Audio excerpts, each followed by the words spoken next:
Okay, so this is going to be a review of SummerSlam 2025. So we're going to start off with night one. We got Roman Reigns teaming up with Jay Uso to take on Braun Breaker and Bronson Reed. We got Paul Heyman coming out there. I wanted to mention this. So Heyman actually comes out with the stolen Roman Reigns Air Jordans. I can't remember what Air Jordans they were, maybe 3 or 4, like a retro white Air Jordans. But I got to say, I think the beatdown, from Breaker and Bronson on Raw, to get the fans excited about this, I thought they did the best that they could. I just want to give credit to that. I forgot to mention that. I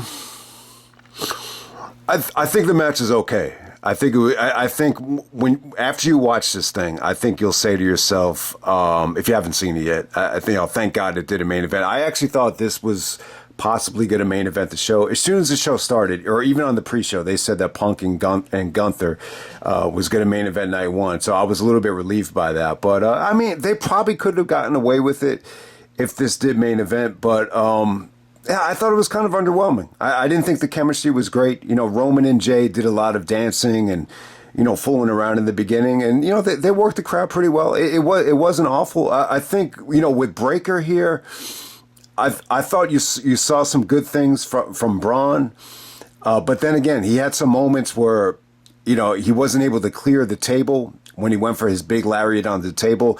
I was worried about him there. That looked like the one where, he just, he usually hits it a little bit better than that. But what I really liked from Breaker, though, was some of the interceptions. Some of the interceptions on the hot tags I just thought were,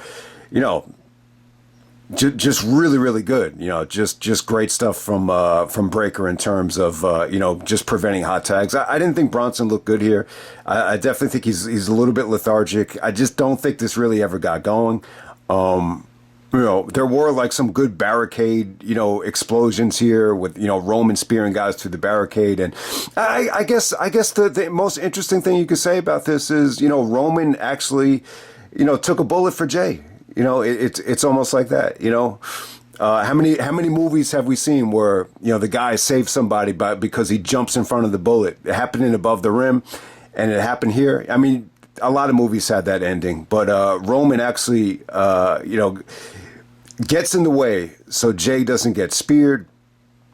And that enables Jay Uso to get the victory here, and the crowd goes crazy. So I got to say, I think Jay was really over this whole weekend. Even on night 2, when they did the Bloodline stuff, when Jimmy came out, it just didn't have a lot of buzz, and a lot of the fans were chanting "Yeet" because they wanted Jay to make the appearance. But yeah, I got to say, with this tag match, it's Roman's return to the ring since WrestleMania. So I just think that's the biggest reason you could get excited about it. But overall, I got to say it didn't feel like anything special. I can't say that it under-delivered. I can't say that it overachieved. It was just kind of like a solid little opener. But I definitely don't think it had like great chemistry, and there was definitely like some pacing issues. But they go 20 minutes. It wasn't awful, but it wasn't great. Well, it was worth checking out. Next up, we have Charlotte Flair teaming up with Alexa Bliss to challenge the Judgment Day of Raquel and Roxanne Perez for the Women's Tag Team Championships. I gotta say, not that good of a match. I think what I've learned over the years, and if you think I'm wrong about this, then let me know. But I think one of the best recipes for putting on a great show is just to eliminate women's tag matches. I mean, you name it. I mean, how many shows have we seen it in the past where they put a women's tag team title match on a show, and it just brings the shows down? I mean, you could go back to some of the more recent Bound for Glories. You could go back to any of these premium live events. Consistently, women's tag matches have consistently been the weak links. And I just don't think this, did the women's tag division any favors. Even when you're watching Raw, I mean, they just feel like matches that you could just live without. So, look, I think a lot of the women individually are great. But, a tag division full of women, you're definitely going to run into some weak links and some roadblocks, and that's exactly what happened here. I don't think the match was awful. I thought the first half of it was just, There really wasn't anything to talk about. Alexa really seemed annoyed that the crowd wasn't into it, so she was trying to hype the crowd up. And I gotta say, I think once Alexa got the hot tag to Charlotte, I think the execution actually got a little bit better here. I mean, there was a lot of good stuff. I think the highlight is when Roxanne did the pop rocks, and Alexa was able to make the save with like a neck breaker. I thought that came off awesome. And I think there was a spot where Charlotte and Alexa, I think Alexa actually hit Charlotte by accident. And then on the finish, it looked like Charlotte was going to retaliate and hit Alexa. But eventually Charlotte hit, Raquel with a big boot. And then Alexa does the Sister Abigail for the finish. I thought the finishing stretch was okay. I mean, it wasn't great. But hey, I think the important thing here is... Liv Morgan does not come out. And, Roxanne was just kind of an interim champion. She was like a substitute here. So it kind of makes sense. I don't even remember if there's a SmackDown Women's Tag Team Championship or a Raw Women's Tag Team Championship.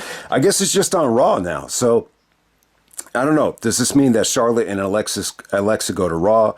I have no idea. But overall, I got to say, it wasn't that interesting of a matchup. I definitely understand it, though. I think Charlotte and Alexa just had, they have a lot of star power. So you definitely wanted to get them on the show. Like if I was, in charge of, booking the show just strictly in the sense of trying to get people to show up, you can't argue with the decision. So there we go with that. But it should be interesting to see where Charlotte and Alexa go with the titles. Do they jump on Netflix or do they stay on SmackDown? You just have to wait and find out and see. Next up, we have Sami Zayn taking on Karrion Kross. I got to say that the most disappointing match of the whole weekend. I was hoping that this would finally get time or finally feel a little bit memorable. The stipulation here is that if Karrion Kross would have won, then Sami Zayn would have to admit that Karrion Kross is right and that Sami Zayn is not a good person. But since Sami Zayn did win, Kross has to admit that he was wrong about Sami. I guess, the biggest storyline here is that, Sami hasn't won the world title yet, and Karrion Kross is trying to develop, that killer instinct, that mean streak inside of him.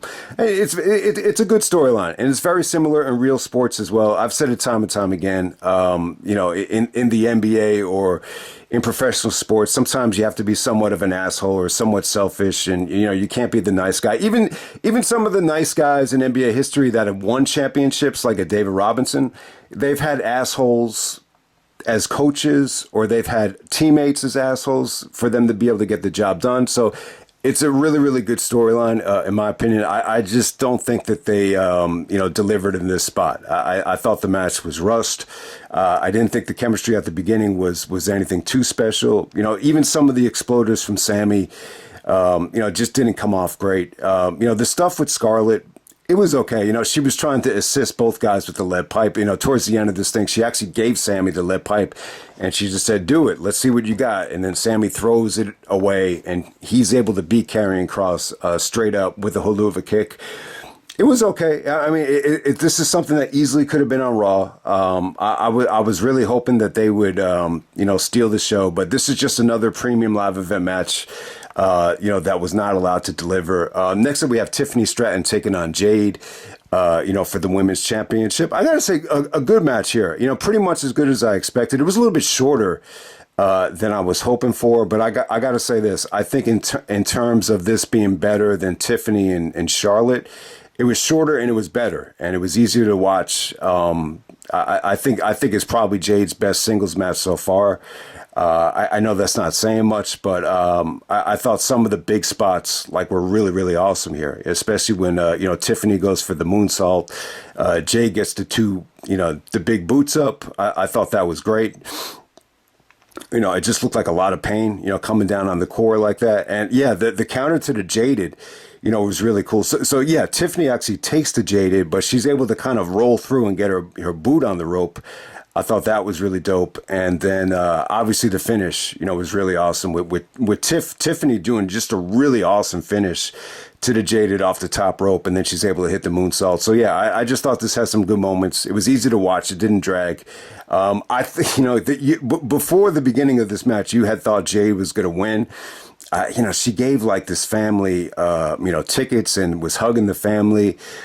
But, Jade does not get the job done, which does not surprise me. I thought Tiffany was going to retain here, for a lot of different reasons. But it was a good effort. I think it's a good building block for Jade. I thought she looked good. And, I think this is a good match for Tiffany. I think this is a much better match, than the match with Charlotte from WrestleMania, which just kind of felt like a mess. But this was just tighter, shorter, and sweeter. And just a lot of fun for a while it lasted. All right, next we have Drew McIntyre and Logan Paul taking on Randy Orton and Jelly Roll. I gotta say, I think the most positive thing I could say about it is the crowd was good. The crowd was hot. The crowd did not turn on Jelly Roll. You saw a lot of Jelly Roll though. He wanted to start the match off, and he was telling Randy, let me see what I can do. And, Randy's trying to hype him up. And then obviously, Jelly Roll gets taken out of the match. Logan does the big, he almost does like an Austin-like, tribute with the prime drinks. And then he frog splashes him through the table, which looked awesome. But at the same time, I just thought it was overproduced, overbooked. I say this about Jelly Roll. He definitely lost a lot of weight. But just because he lost weight doesn't mean they should have done this. I think the crowd was really behind Jelly Roll for the most part, but it didn't really come off to me that they sold a bunch of extra tickets just because they did this match. I think the most beneficial thing to the WWE out of this situation was that I didn't realize his wife was so hot and so decorated and and so famous. So they were really able to cash in on the wife being in the front row, and I thought maybe her and Logan could have went at it and done some interesting things there just for Logan to get heat.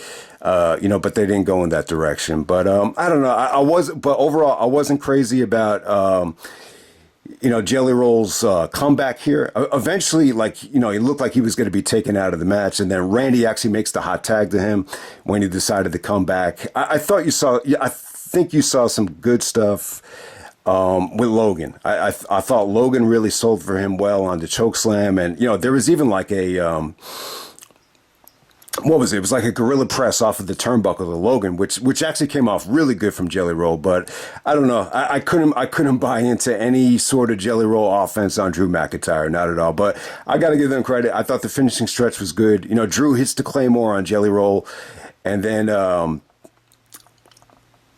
trying to think, man, and then Randy hits the RKO on Drew.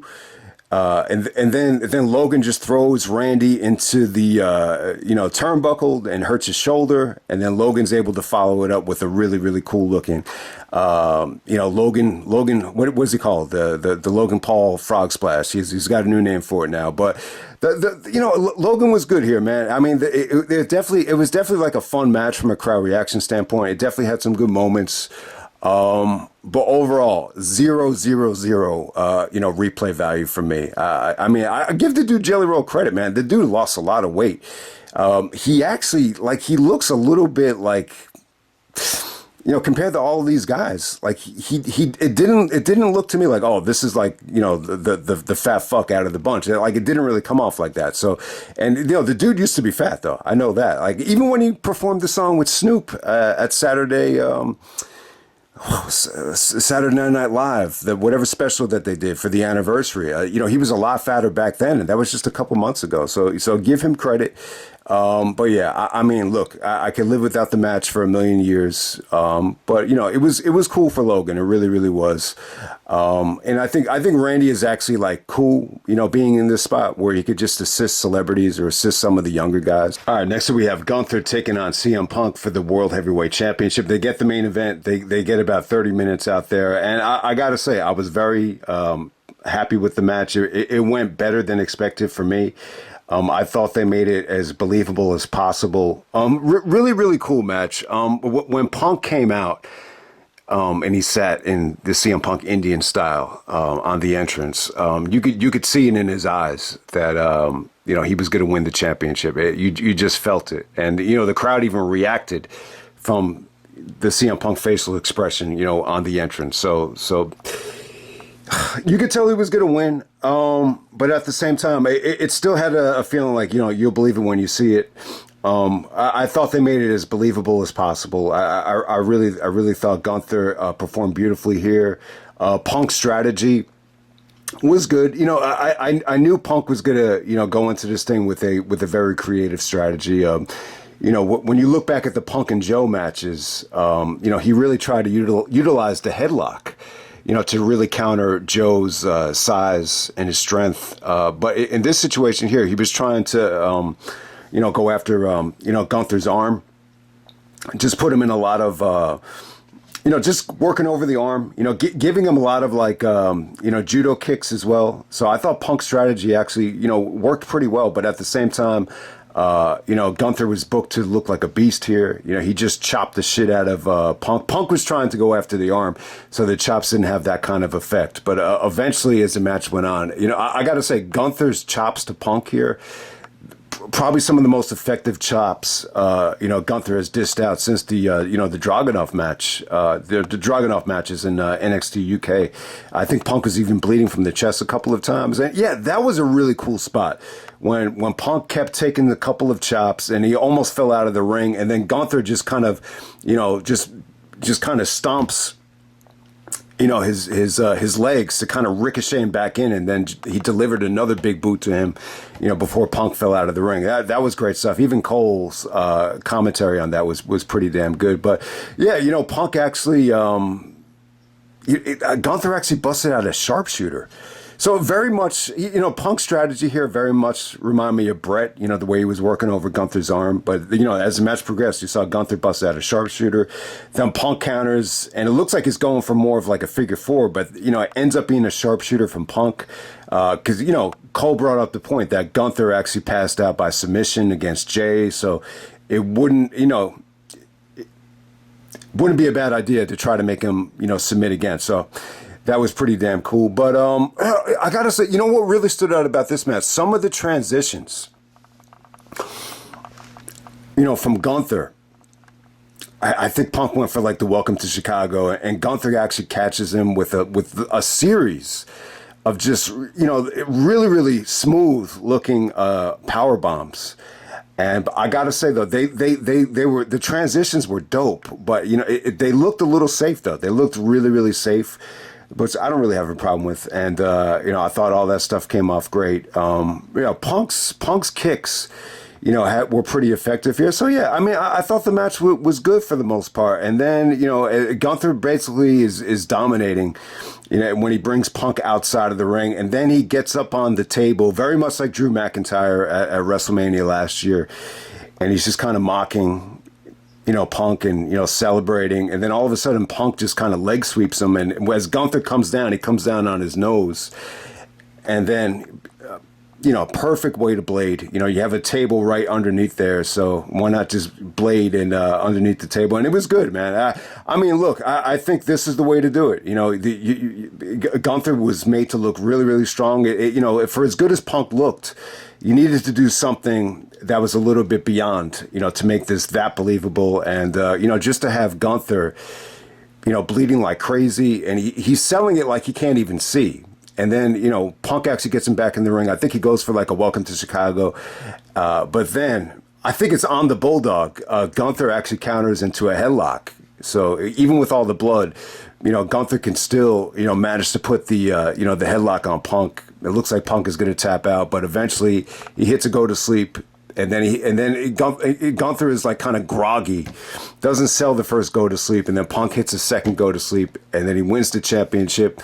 Beautiful, beautiful ending. I got to say, this is one of the best, championship victories I think Punk has ever had. I really enjoyed it, man.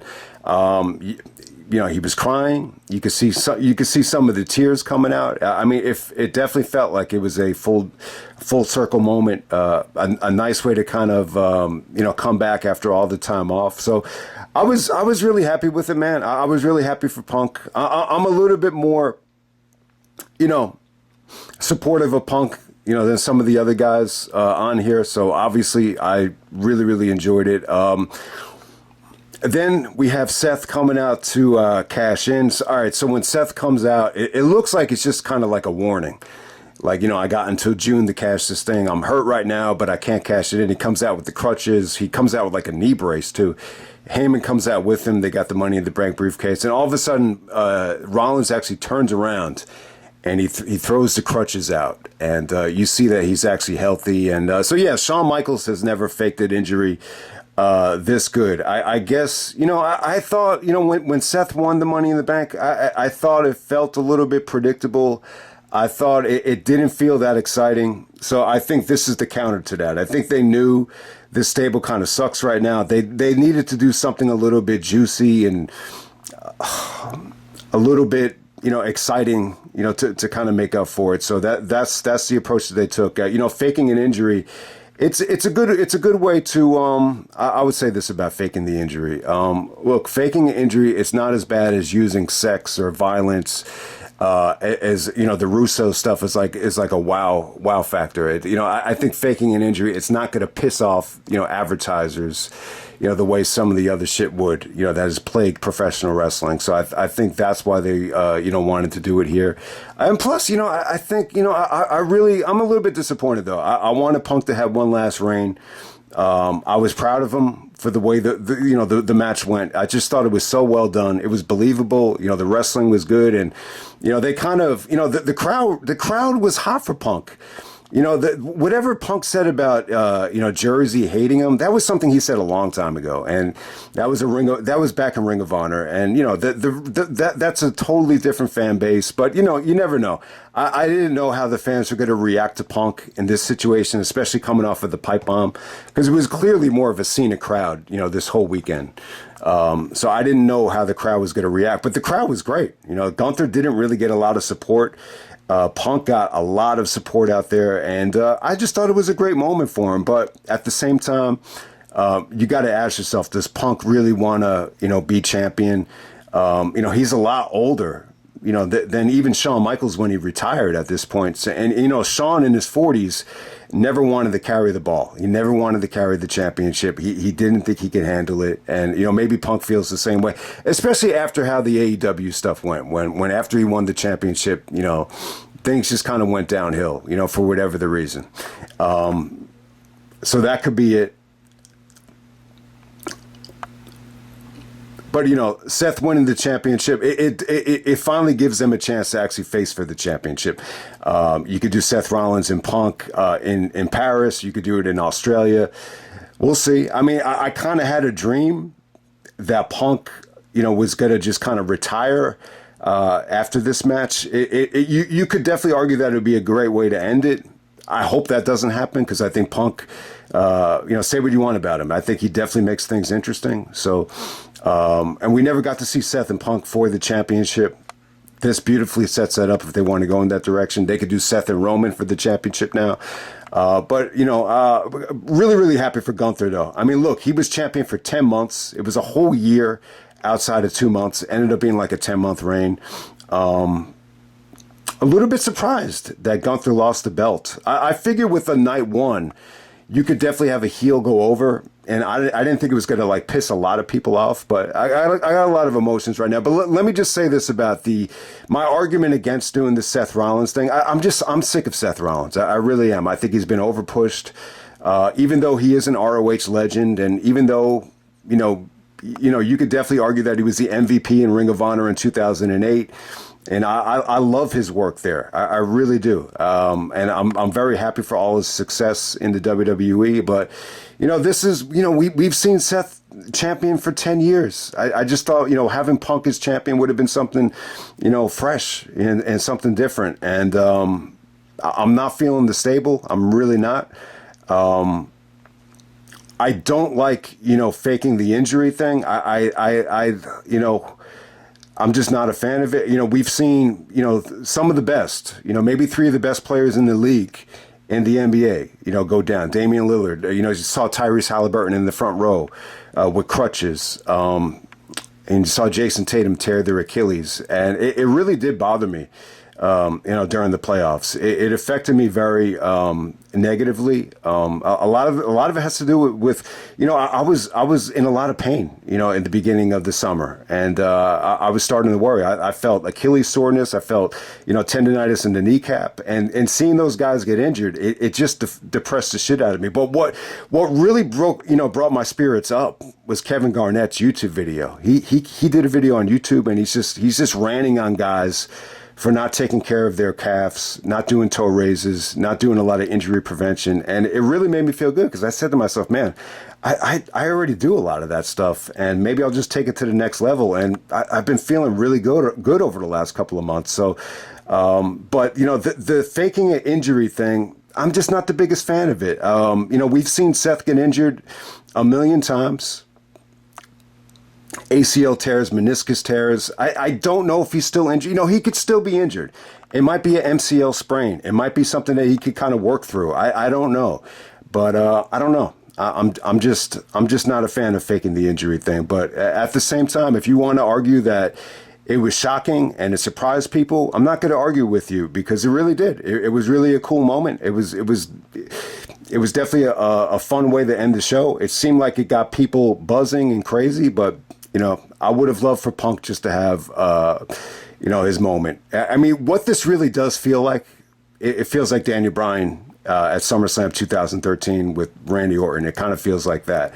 And the idea of Punk actually winning the championship back, it seems a little bit far-fetched at this point, and I think that's what's a little bit disappointing about it. But hey, I really enjoyed the match. I thought Punk and Gunther, a phenomenal combination. I think Punk definitely still has it, though. I think he does. I think his experience with all the MMA training and the jiu-jitsu training, I think it paid off in this match. You could definitely see his experience pay off. He's still good. He's still really good in the ring, but at the same time, I thought they made it really believable, and I just love the ending too. I mean, you could definitely argue that the table bump was a little bit too reminiscent of the McIntyre thing, but I like that face full of blood, though. It really gave Punk a nice little opening, to make those go to sleeps believable. So, with night one, wasn't that great. I think the main event is awesome. It's one of my favorite matches of the year. It's probably my favorite Punk championship victory outside of Money in the Bank, obviously. But yeah, let's move on to night two. Okay, moving on to night two, we got Naomi defending the Women's World Championship against Rhea Ripley and Io Sky. Very reminiscent of WrestleMania Night 2, where you get the women's triple threat opening up the show, and then you're closing with Cena and Cody once again. With the Naomi match with Rhea and Ripley, I thought it was really good. I would definitely say this is one of the best matches of the weekend. Definitely in the top 5. Maybe besides the 2 championship matches and TLC, maybe the 4th best match of the whole weekend. So I thought it was really good. My argument against it is, I like Naomi's entrance. I thought it was cool that she came out with her father playing the guitar, and you learn that the father was actually, played for Kool and the Gang back in the day. That was really cool. Obviously, Pulp Fiction, used Kool and the Gang in the movie. So I really like that entrance. So here's my problem with it. I mean, this is kind of what I predicted. I didn't think the match would be as good as some of the other Rhea Ripley and Io Sky matches. And I just thought it was predictable, too. So Naomi actually gets the pinfall on Rhea Ripley. She's able to steal the victory after the Riptide, which was a good finish, but it was a little bit predictable. I really thought Naomi was going to pin Io Sky, but she still pins Rhea, and this beautifully sets up the match in Australia, which was pretty easy to predict. But it was a good match. I think Naomi, she was doing a lot of heel stuff. She's doing a lot of trash talking. So I thought that took away from the fluidity of the match. At WrestleMania, you had 3 baby faces. Bianca was a baby face. You got to remember that. And I just felt like they left it all in the ring. It's a little bit of a different situation here, but it was still good, though. I didn't think Naomi brought the match, down to make it like mediocre. It's still good. And, Rhea and Io Sky, still amazing chemistry. They work their magic. I just think that highlight is the wide shot of the Riptide off the top rope. I thought that was an awesome sequence. And, Naomi steals the victory. I think Naomi could definitely get a little bit better in the ring. I just think this is her ceiling. I think this is her ceiling. You know, whether you go back to this match, whether you go back to TNA, I think her ceiling is like a 3.5 star, like solid match. I just don't know if she could put on great matches. I think she's getting better on the mic. I think she's really kind of finding it as the the bitchy black girl that, has an attitude and don't take shit from anybody. She really reminds me of Regina King, who is a famous black actress from back in the day. Probably most people will remember her from Poetic Justice with Tupac and Janet Jackson. But yeah, she definitely has like that kind of potential. I think that's a hell of a compliment. So good match for Naomi, and she's going to be taking on Rhea pretty soon on a big stage. So definitely looking forward to that. But I got to say, Rhea and Io Sky, I haven't seen the Evolution match. But man, their chemistry, some of the best chemistry in the world, like Michael Cole said. All right, next up we have the TLC match for the WWE Tag Team Championships. We get the Wyatt Six of Dexter Lumis. Man, Dexter really transformed himself. So this is really my first time of paying attention to the new Wyatts. I've known Joe Gacy is in the stable as well. So they're throwing some NXT guys as the Wyatt family, which I'm not a huge fan of. I think it's time to kind of go away with all the Wyatt stuff. But they actually do go over here, which I don't think was the right call. But let's run down this whole list here. You got the Wyatts taking on Andrade and Rey Fenix, who did a lot of Eddie Guerrero tributes here. This is the first time we ever saw the Three Amigos with two guys simultaneously. Not the last we hear of Eddie Guerrero tonight. So also you got DIY, Johnny Gargano and Tommaso Ciampa. After being left out of SummerSlam last year, they got to shine here in a big way. I thought they were awesome. Then you have Fraxiom, which is Axiom and Nathan Frazier. You got the Motor City Machine Guns. You got the Street Profits. Holy shit, just a lot of different teams here. Too much firepower. This had the type of firepower that a Wu-Tang album has. So in that situation, when you have this much firepower, I don't think you needed like all these, guys interfering from the stables. You had the Wyatts interfering. You actually had Candice LeRae interfering. All right, so the silver lining was Candice took the biggest bump in the match. It was a holy shit moment. Michael Cole sold it very, very well on commentary. She took a bump. It looked like she went through one of those like styrofoam ladders with the insulation from the attic internally in the ladder. I mean, it looked pretty safe, but at the same time, it was an awesome bump. And it doesn't surprise me that Candice wanted to take a big bump. I mean, she's had some incredible, violent matches in PWG with Joey Ryan as the world's cutest tag team. So that was an awesome bump. But I thought a lot of the other interference from, the Papa Wyatt, what does he call himself? Uncle Howdy. And, man, who else did you have interfere here? Yeah, I mean, you had it like, I think one of the Street Profits, the female from the Street Profits, she might have interfered as well. So you had a lot of that. But other than that, though, and other than the Wyatts going over, the fans hated the finish. This is New York City. This is New Jersey. It's a far cry away from the hillbilly world of the South. So maybe that's why the fans didn't connect on it. But I don't know. I'm not. I was never a huge fan of the Wyatt gimmick, so I just felt like he could have had a better finish here. I just think you had so much talented teams here that I just felt like the match is more important than the titles in this situation, and you really put the icing on the cake. I just thought you needed to have a fresh athletic tag team win the championships here. I think it would have been. I think Johnny Gargano and Tommaso should have won this match. I think that would have been the right thing to do. No doubt about it. But other than that, I thought it was awesome. I thought even though you had a lot of talent here, it was very well executed, very well paced. Phoenix had some really cool things where he almost got the belts by just leaping up off of one of the dude's shoulders. That was really cool. Axiom with the Spanish Fly to Angelo Dawkins through the table. I think that might have been one of the biggest bumps of the match besides Candice LeRae. I mean, that was crazy. The machine. I think you could have gotten more out of the machine guns here, but Shelley and Sabin, they had a nice, really, really cool double team move. Man, Nathan Frazier. All right, so Frazier was like a missile, man, getting up that ladder, and man, he really tried to do the edge spear. Not to mention, you had the Hardys and you had the Dudleys at ringside. The Dudleys were chanting, "Get the table." So I thought that was really cool. I really enjoyed that. But yeah, you had Frazier try to do the spear to Tommaso, and they played off of it. Tommaso just kind of, he gets out of the way and he kind of just, crotches himself on the belt. I thought that was really cool. That was one of the best moments of the match. I think the Wyatt dudes are okay. Joe Gacy took, I don't know, they botched the backdrop from the Street Profits, Joe Gacy. So I don't know what happened there. I just thought that looked kind of ugly. But yeah, Andrade actually put the Uncle Howdy through the ladder with the sunset flip. That was pretty awesome. But yeah, awesome stuff. I thought Rey Fenix looked awesome here. I mean, all these teams. I mean, look, they've been jerked off of the premium live events over and over again, and they were able to let it hang out. Only 16 minutes, though. Only 16 minutes, but they packed in a lot of action. I would definitely say, besides the 2 championship matches,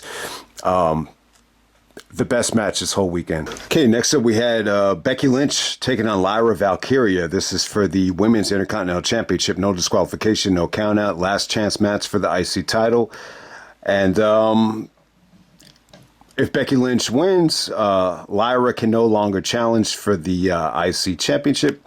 Not the worst thing in the world. A good match right here. I would definitely say this.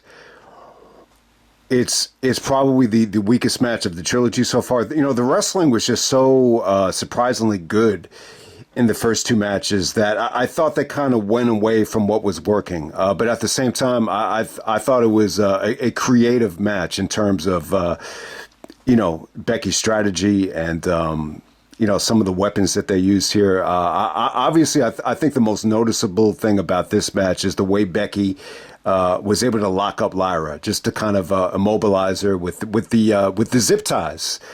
Obviously, the zip ties were really a nice way, and it gave you some good drama. You wanted to see how Lyra was gonna get out of it. I think she used a fire extinguisher's blade to cut the zip ties, and then eventually in the match, Becky was able to just lock her up in like a chair. So like the chair was like had her in a straitjacket. So, Lyra actually did some really, really cool stuff to, like she was able to do a belly to belly, out of desperation to kind of, combat it. So they did a lot of good stuff. Becky, once again, Michael Cole uses the Mets analogy with the Juan Soto references. Becky is Kendo sticking the shit out of Lyra Valkyria.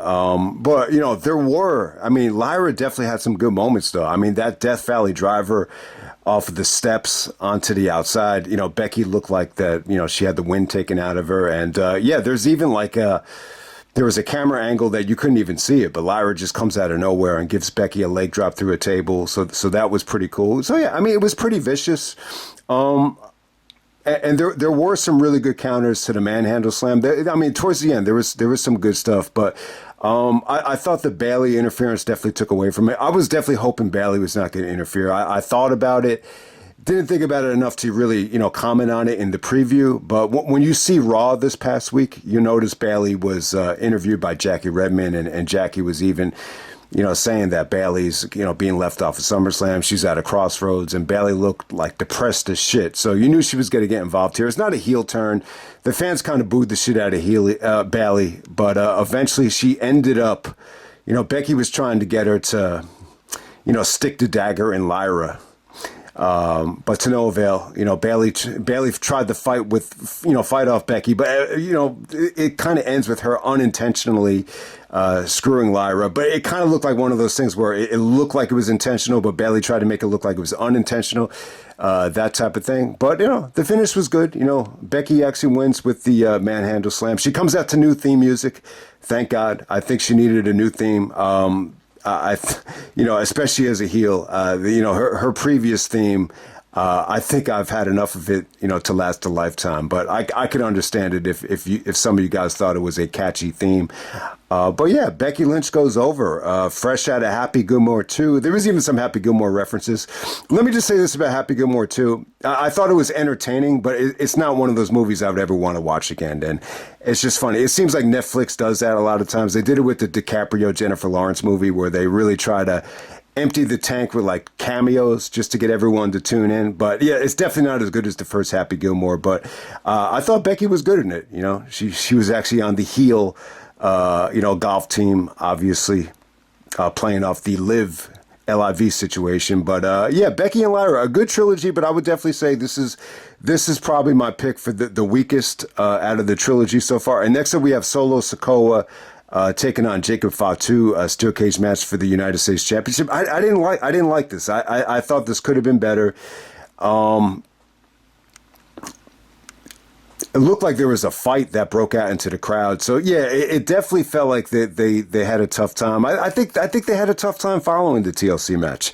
That's probably the biggest argument as to why WWE was hesitant to put it on WrestleMania. They just didn't have enough confidence in some of these guys to follow the TLC match. I don't think Solo and Jacob was that good. I thought the booking was weak here. You know, they had, the new My Family Tree stable guys come out. They came out to no heat at all. They just didn't come out to any heat. Eventually, they were able to handcuff, Fatu to the top of the cage, which wasn't bad. It was creative booking. But then they had Jimmy Uso try to come out to make the save. I'll tell you, Jimmy is just, nowhere near as over as Jay Uso. As soon as Jimmy came out, they were chanting for Jay to come out. So, I mean, it just kind of shows you the discrepancy between, Jay and Jimmy. I think that was really eye opening. But, it's not like I thought the effort was bad. I mean, I thought it was good. You had Jacob kicking out of the Samoan spike.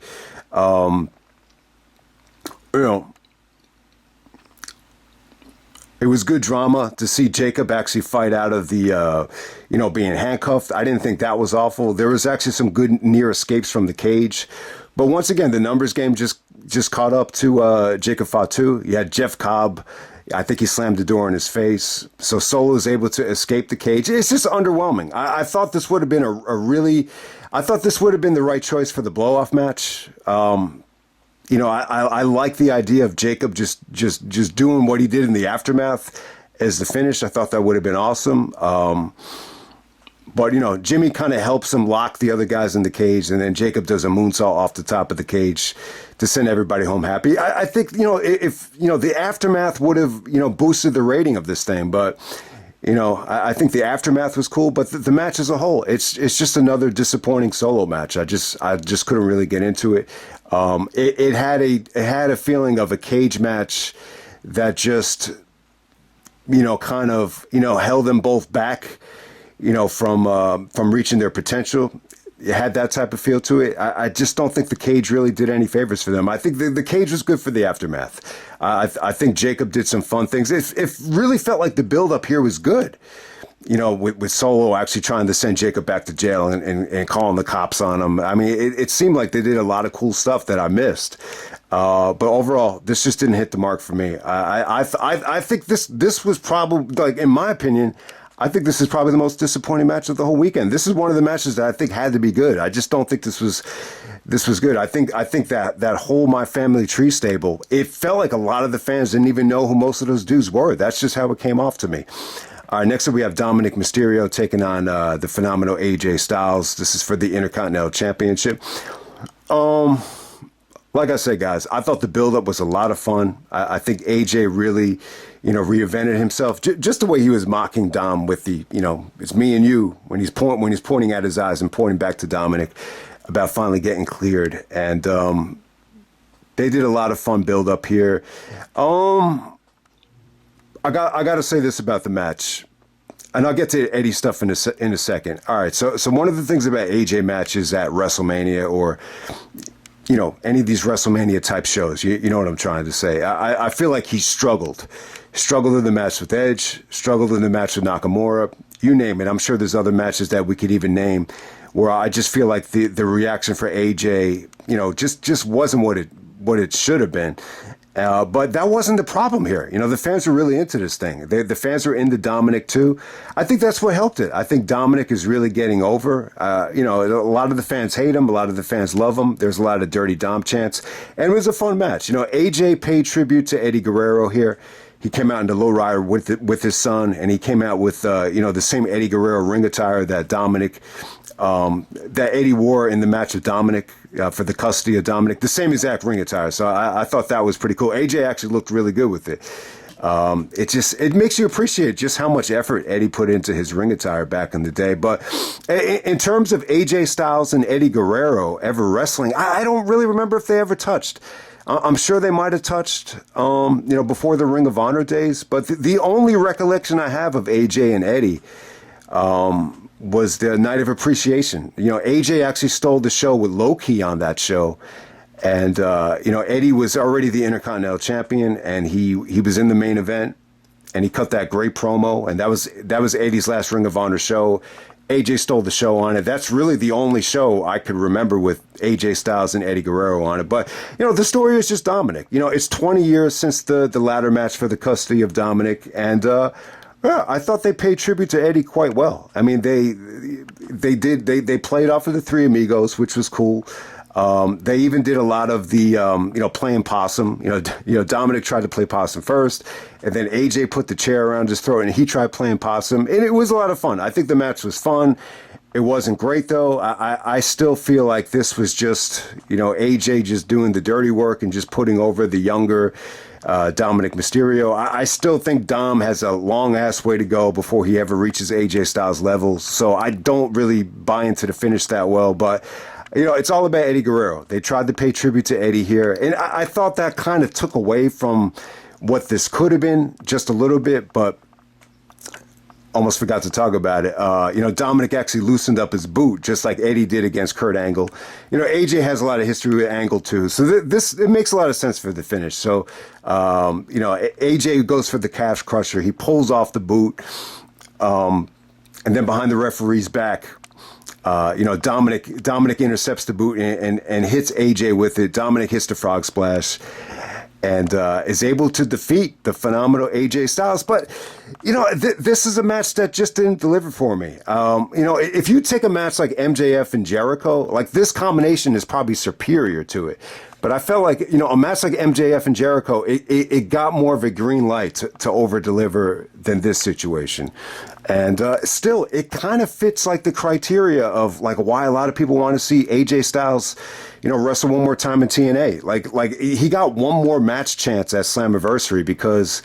I don't know, maybe just some of these WWE matches just don't satisfy people. And it still kind of falls into that criteria. But the match is still fun. And it didn't really have the problem of AJ, not having a great crowd at WrestleMania. I thought the crowd reaction was really good here for the most part. Okay, moving on to the main event. We got John Cena defending the WWE Undisputed Championship against Cody Rhodes in a street fight.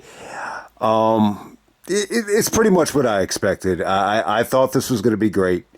What I didn't know when I did the preview was, Cena actually turned babyface on SmackDown, which, I think if they didn't do that, I think it would have felt a little bit more unpredictable. I think the babyface turn, you kind of knew Cody was going to, win. Not necessarily as a heel, but I think a lot of people just kind of knew that. It just had a feeling like Cody was going to win. So in some ways I would have preferred, not to do the babyface turn, but at the same time, I can see why they did it. There's a ton of Cena merchandise sold. Even my brother told me he went to a breakfast shop or a bakery, and he saw like 4 guys on their way to SummerSlam, and every single guy had a Cena shirt on. So I definitely understand it, and it made for a fun match too. I think Cena wrestling as a babyface and doing the code of honor and being righteous and not trying to take the easy way out. It definitely made for more of a fun match. 37 minutes. And some change. This must make it the longest John Cena singles match, besides his Iron Man match with Randy Orton. So it's a long match. So let me just say this: I thought it over delivered. I could go either way with Punk Gunther and Cena Cody. I thought both matches were great. I think these 2 main events, were definitely better than the 2 main events from WrestleMania. I mean, it's tough. I mean, this Cena Cody match, takes a shit on the one from WrestleMania. There's no doubt about that. You didn't have to worry about Travis Scott. The Rock is filming a new movie, so you didn't have to worry about the interference and the shenanigans and all that stuff. But I got to say, great match. I think you could definitely argue this is the best WWE match of the year. I thought it was that good. If I were to compare this to like one, John Cena match from the past, I would say this. I would say it really reminds me of some of the Last Man Standing matches. It really reminds me of the one with Edge from Backlash, but a little bit better though. It didn't have like the Last Man Standing, stipulation, dragging it down. So it really does. So if you're a fan of that match, I think this is like a better version of that. And then the other one people are going to, compare it to is the Umaga match. Because of what Cody did with the ropes. But yeah, man, look, I thought they emptied the tank. I thought it over-delivered. I mean, there's a lot of stuff to get into. I think you got to give Cena credit. This is his best performance, I think, in years. He emptied the tank. You could definitely tell he trained hard as hell for this. He even busted out some of the lucha moves, the sunset flip, the microphone shot into the sunset flip. I think that surprised a lot of people. But man, Cody must have taken maybe. Man, I should have counted them. He might have taken at least maybe 8 attitude adjustments, maybe 10, if you add them all up. But man, I mean, he took like 3 in the ring, and then he took an attitude adjustment onto the table, and then they did that really cool spot. I mean, this is the most creative thing of the match. They brawled to the back, and then they went underneath the ramp, and then Cena actually brings up Cody, very similar to Cody's entrance, where he comes from underneath the ramp, and he had him in like an attitude adjustment stance, and then he FU'd him on the ramp. I think that was like the 5th one.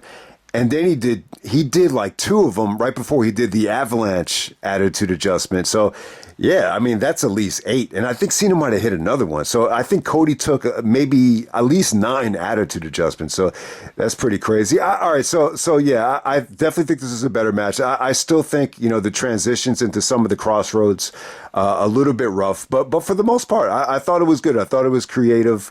Cody even busted out like a pile driver, at SummerSlam. I mean, that has a lot of mileage to it because of, what happened to Austin.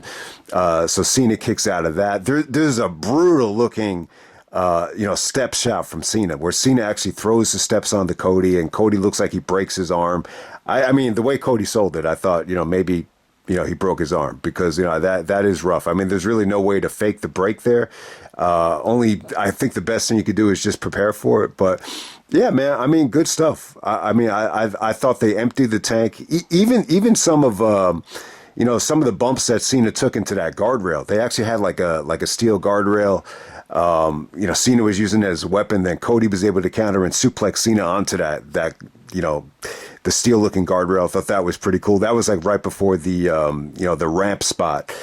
And yeah, I mean, great stuff. Trying to think what else they used here. Yeah, so Cena was able to counter. Cody actually took apart the bottom rope. Like he was part of the ring crew.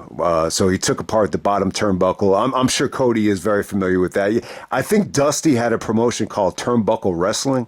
Was it called Turnbuckle? Like in 2002? That was like around the time when, Cody talked about when they lost electricity or whatever. And, yeah, so Cody took that out, tried to use it as a weapon. Cody showed like a lot of remorse though. Like every time he took out the belt or a foreign weapon, he kind of showed like, he really didn't want to do it. It's almost like he was like tearing up at certain points during the match. And then Cena as well, like he didn't want to take the cheap way out. He contemplated using the belt and, he never really did it. But Cena was able to counter the crossface, and he was able to use the ropes just like he did to Umaga, for the STFU. So great stuff between these guys. I mean, they kicked out of everything. Cena actually got a Super Cena chant when he kicked out of the 3 consecutive crossroads. Cody kicks out of the Avalanche FU, which was great. And I think, so the ending, Cena goes for another FU. This time he's trying to do it through the table.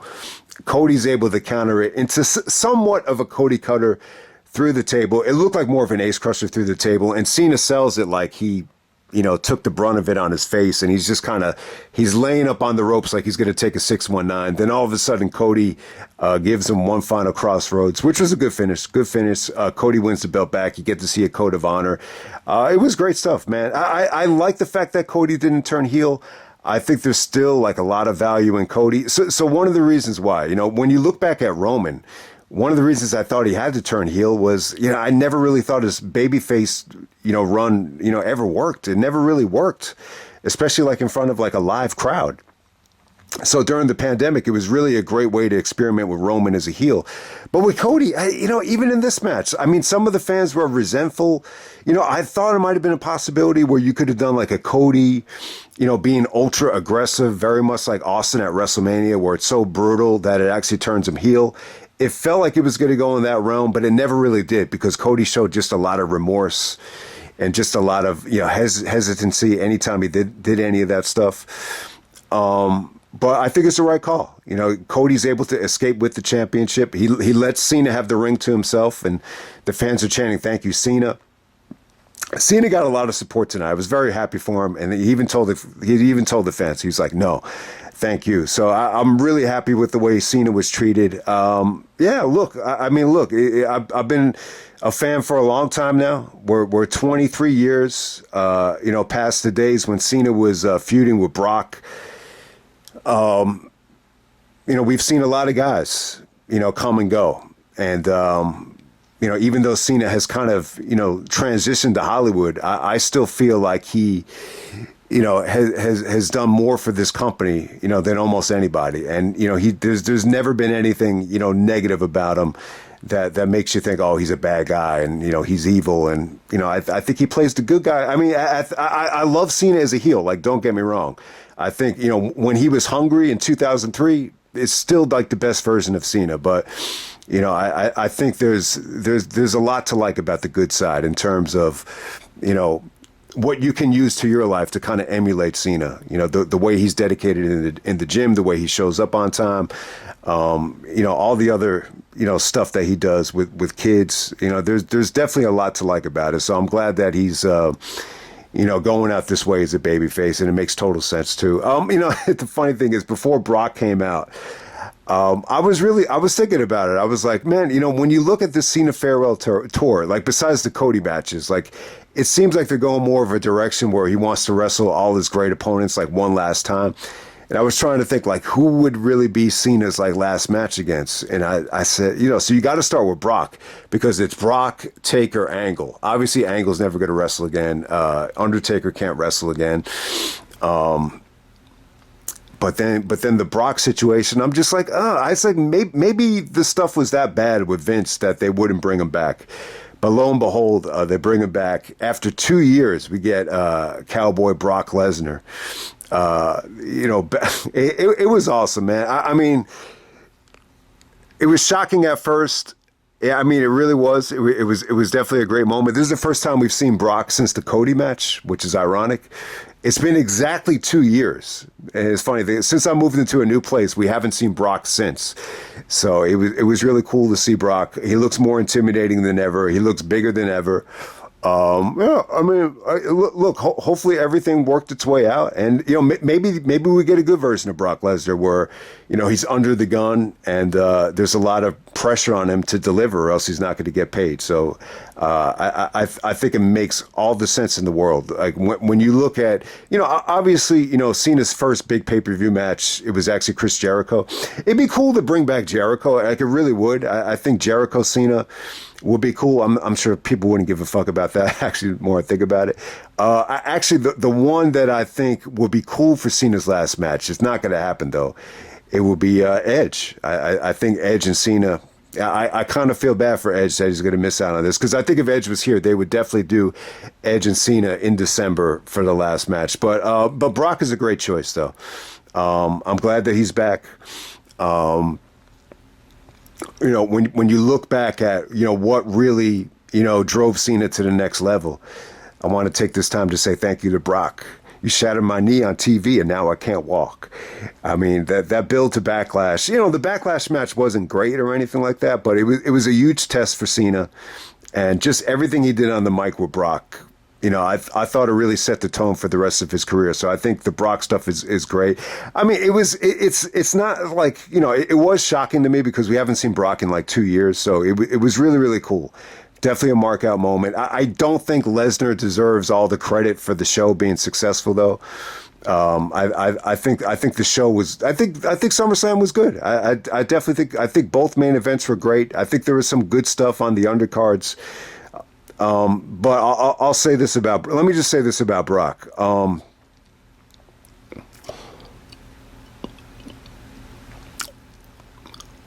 I think, we've seen, it feels like deja vu. I feel like we've seen this 3 times already. Where Cena's in the ring and Brock comes out to F5. I'm trying to think. We saw it at the Raw after WrestleMania 28.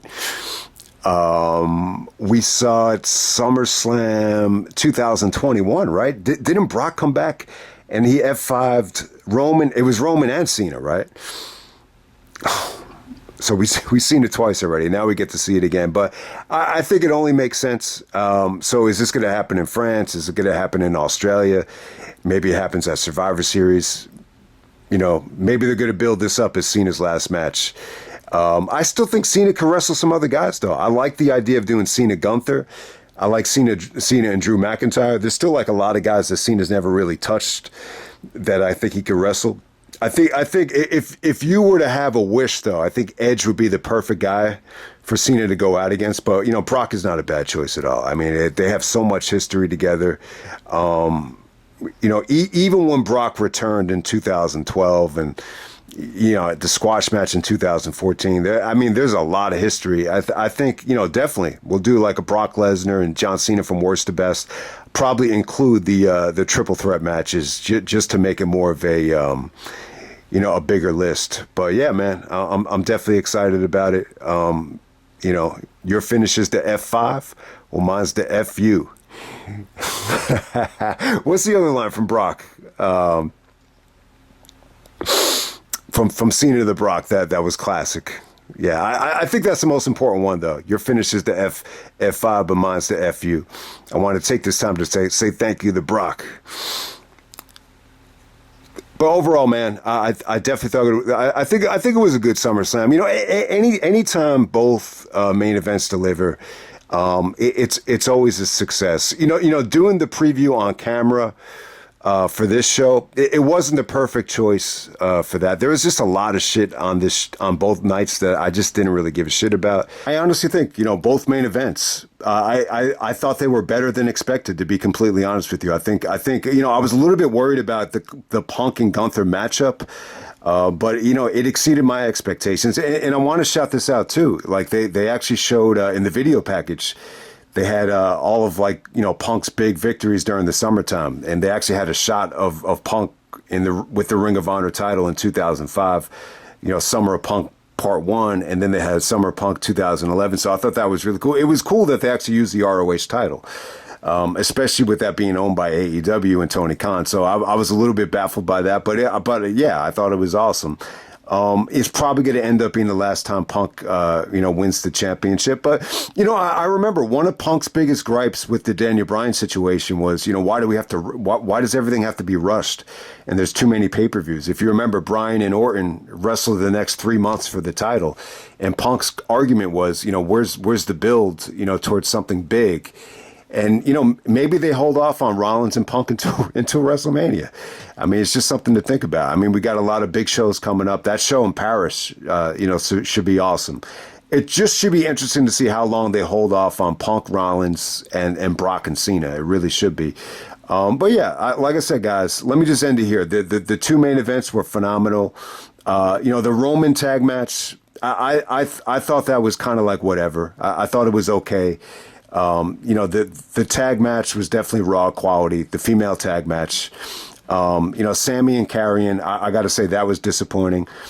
Tiffany and Jade was okay. I think for Jade standards, it was good. The Jelly Roll match, I think it, from a crowd reaction standpoint, I think it got the reaction that they were looking for. No doubt about it. And when you go to night 2, the Naomi match was good. I think it was pretty damn good, but it didn't exceed my expectations, though. It's definitely not what, Rhea and Io did, before this combination. The TLC match was pretty damn cool. I think they made it up to all those teams, and that definitely did deliver. Becky and Lyra, it was unique. It was definitely unique. They got a lot of time out there, so I want to give them credit. It was definitely a war. It wasn't the easiest match to have, following the TLC match. I got to say, I think Solo and Jacob is the most disappointing match of the whole weekend. Dominic and AJ, it was fun, but it wasn't great. And I think Cody and Cena, Let me just say this. I think it's going to go down as a top 10 John Cena match. I'll be that bold with it. So if anyone wants to make a list of the best Cena matches at the end of the year, I think this is probably going to be in the top 10. No doubt about it. So, yeah, man, that's SummerSlam 2025.